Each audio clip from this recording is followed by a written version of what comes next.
Thanks so much for staying with us. A U.S. official tells CBS News that Ukraine has agreed to a peace proposal with Russia brokered by the Trump administration. There are still some details to be worked out, but as negotiations continue to get Russia to sign on, Bradley Blackburn is tracking the latest. As Russian attacks continue in Ukraine, President Trump says a deal to end the war is getting closer. People are starting to realize it's a good deal for both parties and they got to stop the war.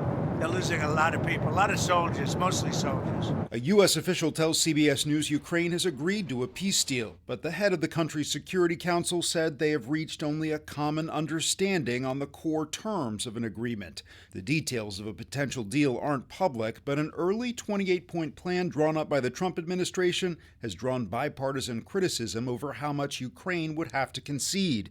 The plan called for Ukraine to hand over a fifth of its territory to Russia and shrink its military by a third, and barred it from joining NATO. President Trump was asked whether the land concession to Russia is too much. That's land that over the next couple of months might be gotten by Russia anyway. So do you want to fight and lose another 50, 60,000 people?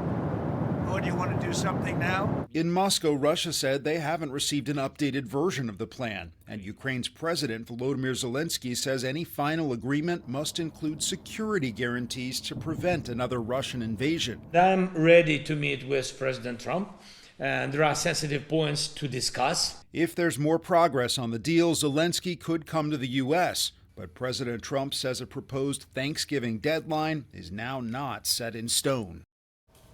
President Trump says his envoy, Steve Witkoff, is set to meet with Russian President Vladimir Putin in Moscow, while other U.S. officials work with the Ukrainian side.